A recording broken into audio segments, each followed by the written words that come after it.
Assalamualaikum warahmatullahi wabarakatuh. Waalaikumsalam warahmatullahi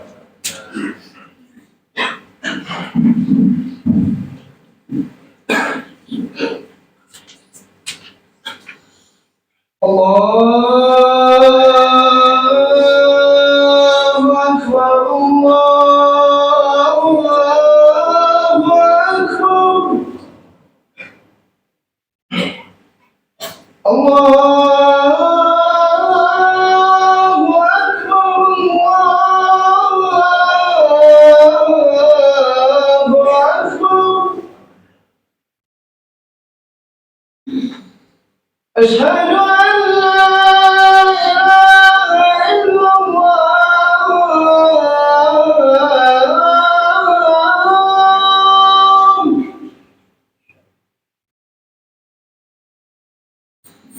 Asyhadu an la ilaha illallah.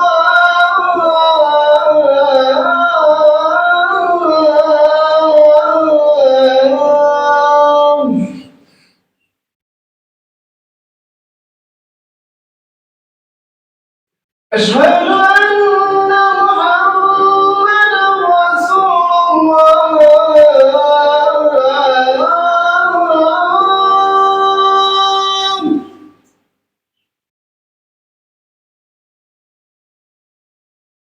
أشهد أن محمدا رسول الله.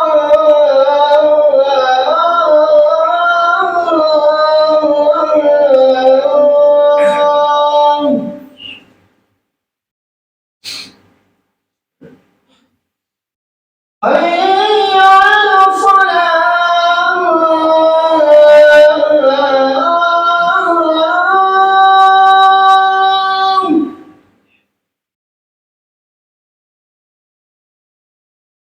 حي على الصلاة.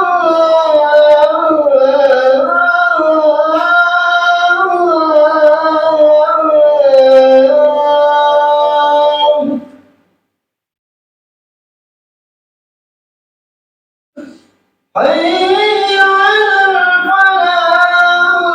الفلاح.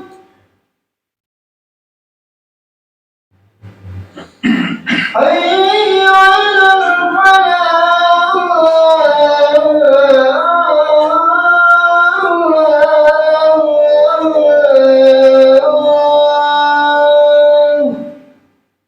الله أكبر، الله أكبر. لا إله إلا الله.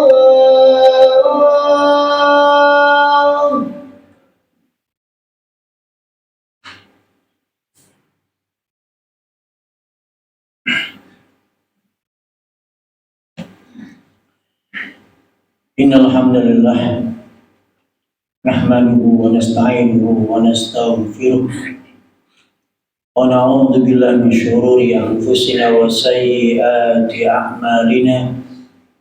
May yahdihillahu fala mudilla lahu wa may yudlilhu fala hadiya lahu. Asyhadu an la ilaha illallah wa asyhadu anna Muhammadan abduhu wa rasuluh.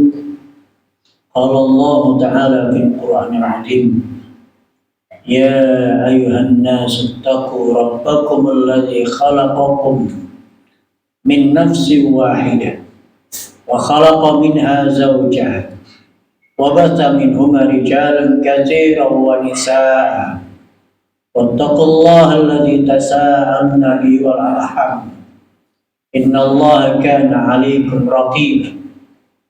يا أيها الذين آمنوا اتقوا الله حق تقاته ولا تموتن إلا وأنتم مسلمون.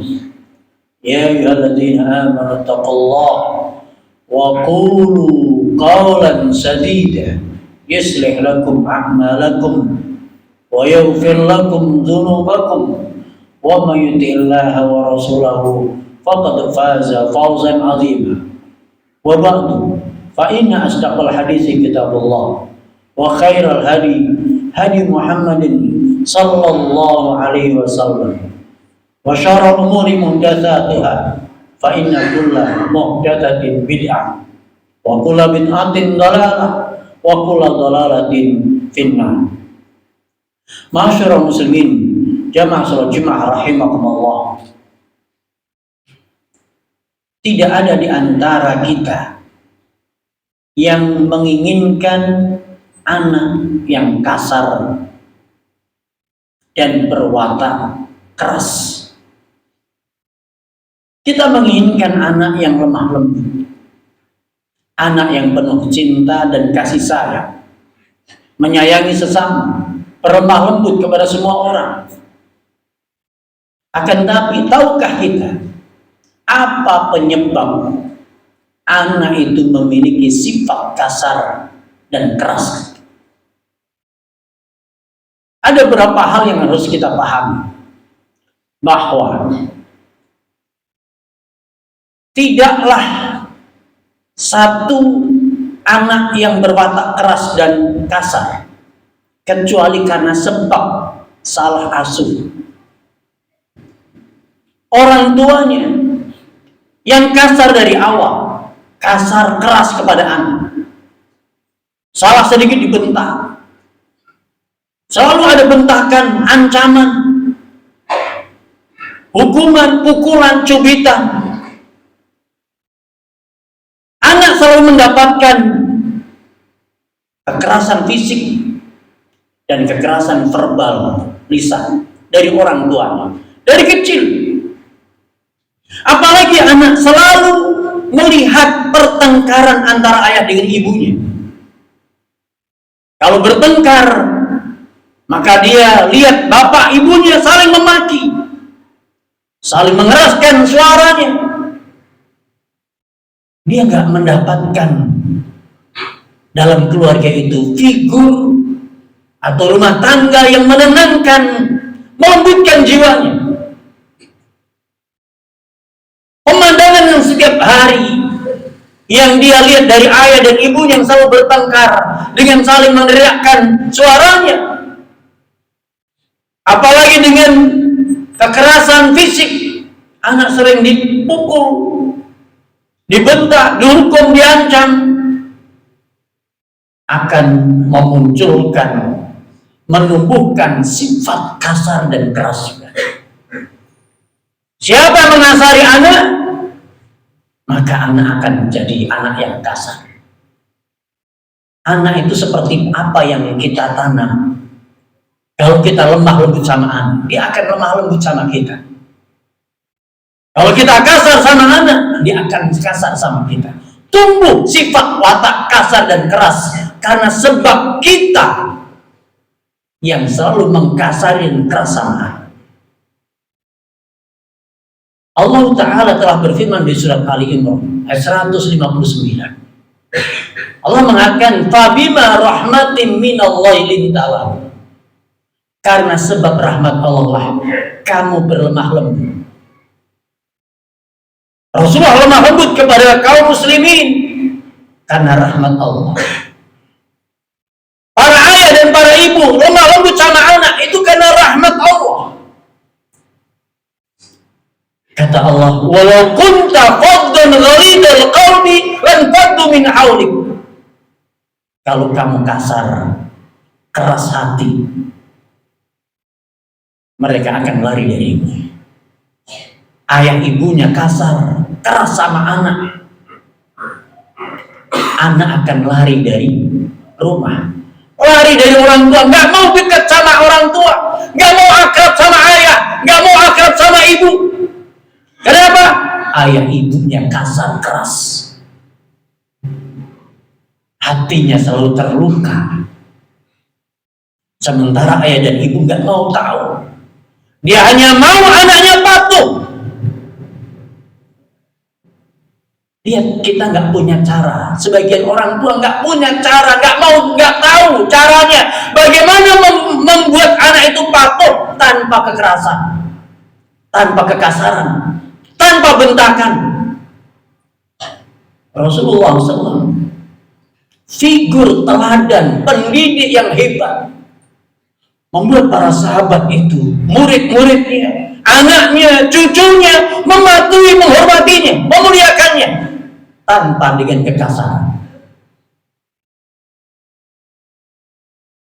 Mereka akrab dengan Rasulullah, mendekat dengan Rasulullah. Kalau hari ini ada ayah, anaknya nggak mau dekat sama ayahnya, nggak mau duduk sama ayahnya, nggak mau duduk sama ibunya, salah kita, bukan salah anak. Kita yang kasar dari awal. Maka Allah Ta'ala tadi, lan faddu min haulik, lari darimu. Fa'fu anhum wastaghfir lahum wasyawirhum fil amr.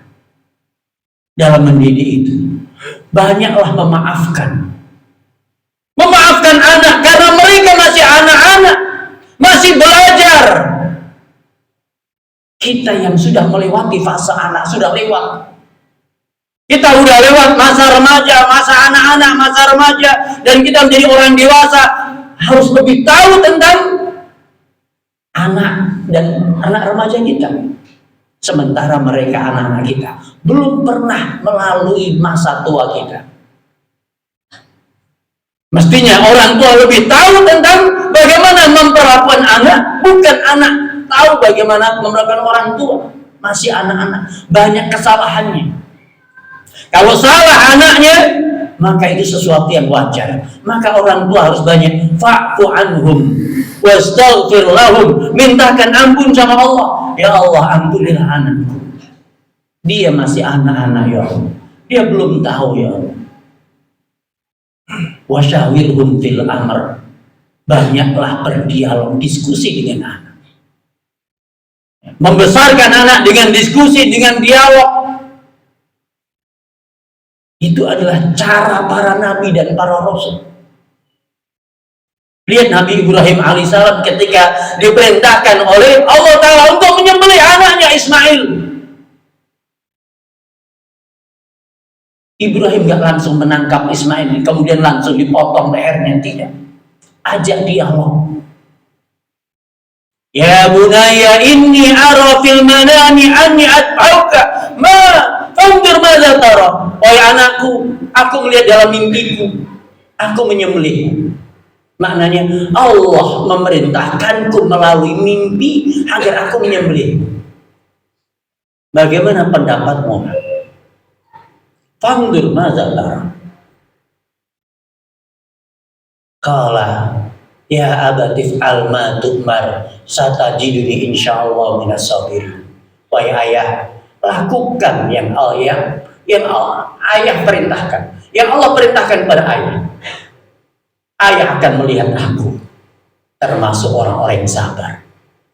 Lihat Nabiullah Ibrahim membesarkan anak dengan dialogis, bukan dengan bentakan, bukan dengan ancaman, bukan dengan kekerasan baik fisik maupun lisan, tapi dengan kelembutan, lembut, tegas. Tegas, dia harus kasar. Kekasaran itu hanya melahirkan sifat watak yang keras dan kasar.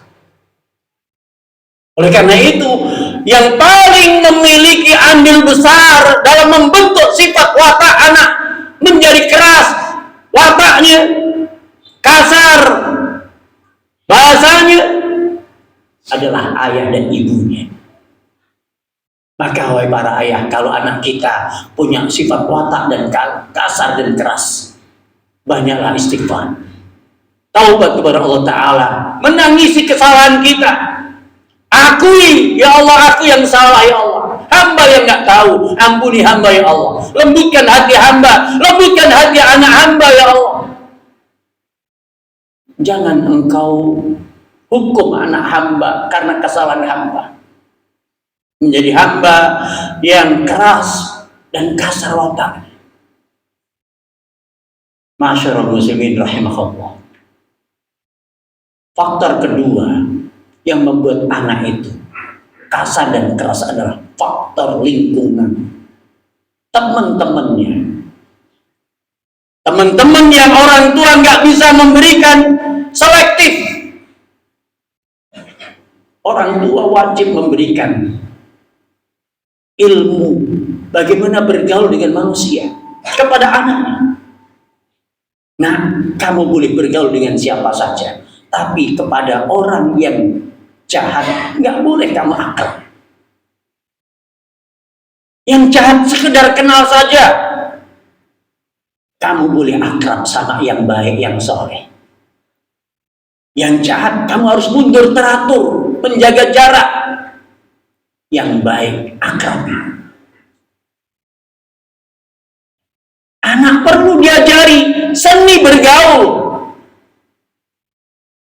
karena dia nggak bisa, nggak diajari ilmu seni bergaul, memilih anak, memilih teman, akhirnya dia bergaul dengan sembarang orang, sampai temannya yang jahat, dia menjahatinya, dia memukulinya,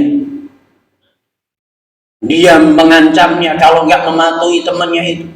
Dia takut ditinggal teman, takut nggak punya teman. Akhirnya dia setia dengan temannya. Hari-hari dipukulin, ditendangin, dia ikut saja. Masuk dalam kelompok geng-geng. Jadi kekerasan. Dan akhirnya setelah dia setiap hari mendapatkan perlakuan kasar, pembulian, akhirnya sekarang dia menjadi pelakunya. Dulu jadi korban, sekarang dia jadi pelaku. Anak berjiwa kasar dan keras itu nggak tiba-tiba, proses. Kemudian faktor yang ketiga adalah faktor sekolah, sistem sekolah. Sekolah, gurunya galak. Kalau di rumah tadi ayah dan ibunya yang galak, di lingkungan tadi temannya yang galak dan jahat, di sekolah gurunya yang galak dan jahat. Main pukul, main hukum. Belum lagi dengan setumpuk pelajaran yang sangat banyak. Pelajarannya banyak dan sulit-sulit, membuat anak itu tertekan, stres, dan akhirnya menimbulkan perlawanan. Dia akan, kalau anak itu tertekan dan akhirnya dia pilih melawan gurunya, melawan temannya, melawan orang tuanya. Pelajarannya banyak, tingkat kesulitannya sangat tinggi, banyak PR-nya, jam pelajarannya panjang, belajarnya sampai sore. Beban berat bagi anak. Itu pun ikut membantu munculnya jiwa yang kasar dan keras. Oleh karena itu para hadirin sekalian, pahamilah, hanya kelembutan ketika ayah ibunya lemah lembut kepada anak, gurunya lemah lembut kepada anak, teman yang saling menghargai dan saling lemah lembut kepada temannya, itu akan melahirkan jiwa yang juga lemah lembut. Sehingga nantinya ketika ayah dan ibunya mulai dari rumah, dari kecilnya dia lemah lembut sama anak, maka anak pun gak akan memilih teman yang kasar, gak suka, gak sesuai dengan jiwanya. Maka yang pertama kali adalah kuncinya adalah orang tua.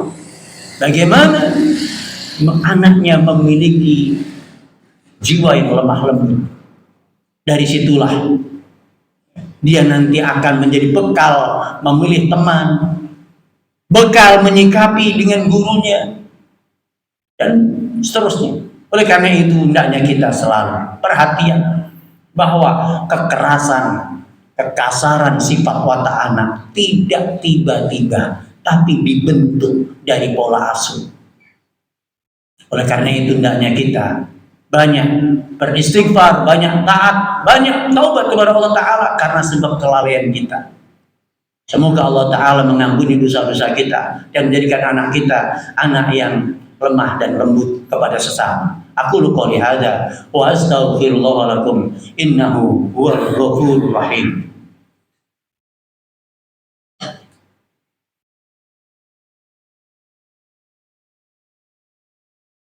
Alhamdulillahirabbil alamin. Wassalatu wassalamu ala asyrafil anbiya'i wal mursalin wa ala alihi wa sahbihi ajma'in. Wa ba'du. Para jamaah salat Jumat rahimakumullah. Pendidikan akhlak adab, membentuk sifat watak itu harus menjadi utama dan pertama di usia dini, sejak anak lahir di hari pertama. Orang tua harus punya komitmen memperhatikan adab dan akhlaknya.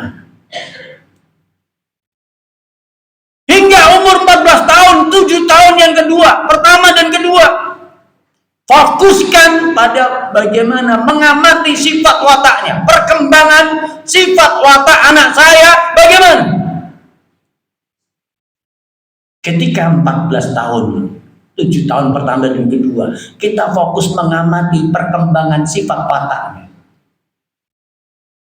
Yang kita fokuskan itu, maka kita akan mendapati anak remaja kita yang sudah umur 14, 15 dan seterusnya. Kita akan lihat anak yang sudah punya adab, anak yang sudah punya sifat watak yang baik. Itu yang menenteramkan kita. Di saat semua orang, tetangga kanan kiri, saudara, kerabat punya anak remaja, mereka bingung mengatasi anak remajanya. Karena anak remajanya melawan, melotot, membantah, kurang adab, kasar sama orang tua. Ini karena sebab kelalaian. Orang yang nggak memperhatikan adab anaknya dari kecil akan merasakan dampaknya saat anak remaja. Bagaimana dia hidup bersama anak remajanya yang kurang ajar, yang kasar, yang keras, nggak bisa ditegur, nggak bisa dinasehati. Dia melawan, membantah, melotot sama orang tua. Orang tua nggak bisa mengendalikan lagi, sudah besar. Mau dikerasin, dia membantah, melawan. Semakin dikerasi, dia malah minggat dari rumah. Buat malu orang tua. Akhirnya orang tua nggak punya kendali. Dia kehilangan anak di saat remaja. Karena sebab di masa anak-anak dia lalai, nggak mau memperhatikan adab-adabnya anak. Yang dia tahu kalau menyekolahkan anak hanya bagaimana anak pintar, bagaimana hafalannya banyak, hafalan Quran itu adalah kognitif, otaknya. Nggak menjamin hafalannya banyak, akhlaknya baik. Nggak menjamin karena anak nggak ngerti ayat-ayat Al-Quran yang dihafal, nggak ngerti isinya, nggak ngerti maknanya. Sehingga banyak anak-anak yang hafal Quran berpuluh juz, tapi akhlaknya orang tua kewalahan. Karena sebab apa? Kita akhlak nggak ngerti, kita melalaikan fokus masalah akhlak. Yang kita tahu hanya hafalan Quran, yang kita tahu hanya bagaimana nilainya baik, bagaimana juara.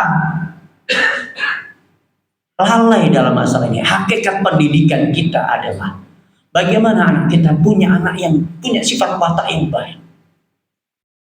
Dan sifat watak yang baik itu akan membuat kita tentram bersamanya nanti sampai masa tua.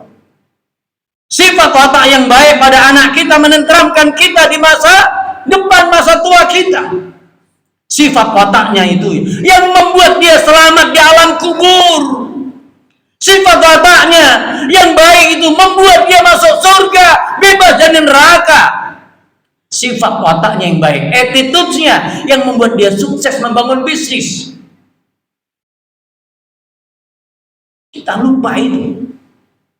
Lihat para pengusaha kalau mencari karyawan yang punya attitude yang baik. kurang pintar sedikit, ada trainingnya, ada kursusnya. Tapi kalau sifat watak buruk, suka bohong, suka khianat, susah untuk dirubah. Maka sifat watak yang baik, akhlak, adab itu menjadi nomor 1 dalam pendidikan. Apa artinya para hadirin? Kita memperjuangkan kita punya anak.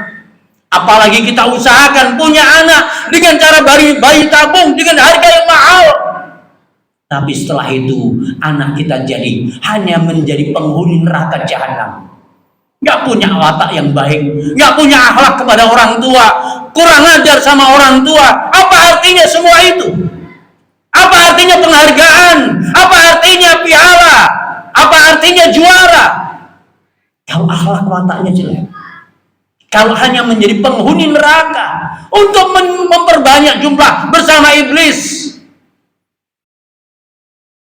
Kasihan orang tuanya, kasihan ibunya yang melahirkan setengah mati, mempertaruhkan nyawa, anak yang jadi anak baik. Kasihan ayahnya yang membanting tulang, memeras keringat, dia lembur, siang jadi malam, malam jadi siang.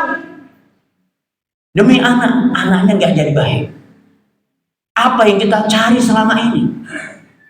Untuk apa kita sekolahkan anak kita kalau nggak kita perhatikan adab dan akhlaknya? Untuk apa kita biaya puluhan juta mahal kalau nggak memperbaiki, nggak baik akhlak dan adabnya? Semua omong kosong. Kita hanya mencari fata morgana. Kita hanya mencari sesuatu yang membuat kita menderita di dunia wal akhirah. Dunia kita menderita bersama anak yang durhaka, di akhirat kita akan ditanya oleh Allah Ta'ala, kenapa anakmu masuk neraka? Karena Allah bertanya, ya ayyuhalladzina amanu qu anfusakum wa ahlikum nar. Ayo orang-orang yang beriman, wahai kepala keluarga, jaga dirimu dan keluargamu dari api neraka. Ketika anak kita mampir ke neraka, akhlaknya buruk, kita yang celaka ditanya sama Allah, kenapa anakmu nggak kamu jaga dari neraka? Kenapa kau biarkan anakmu rusak akhlaknya? Oleh karena itu para hadirin, hendaknya kita perhatikan akhlak anak kita yang hari ini, zaman paling berat mengadabkan anak.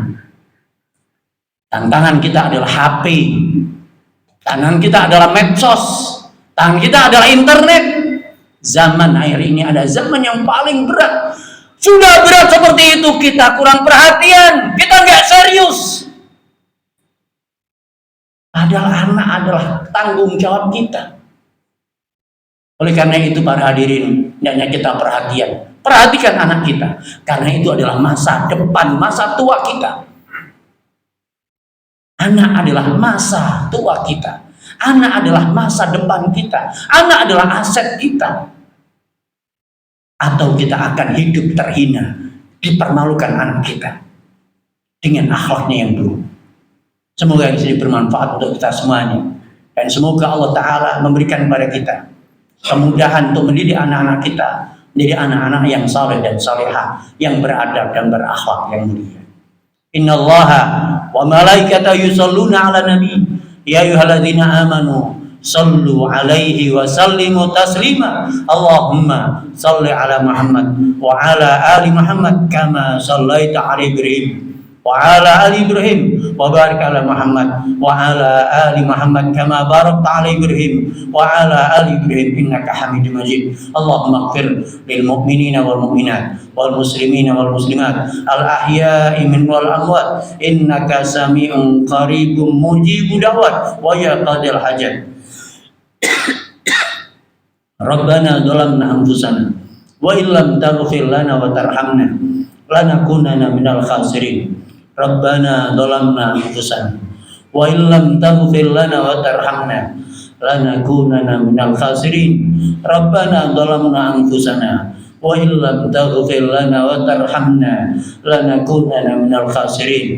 Rabbana hab lana min azwajina wa dzurriyyatina qurrata a'yun waj'alna lil muttaqina imama. Rabbana hab lana min azwajina wa dhurriyyatina qurrata a'yun waj'alna lil muttaqina imama. Rabbana hab lana min azwajina wa dhurriyyatina qurrata a'yun waj'alna lil muttaqina imama. Rabbana atina fid dunya hasanah wa fil akhirati hasanah wa qina adzabannar. Wa sallallahu ala Muhammadin wa akhiru da'wana anil hamdulillahi rabbil alamin.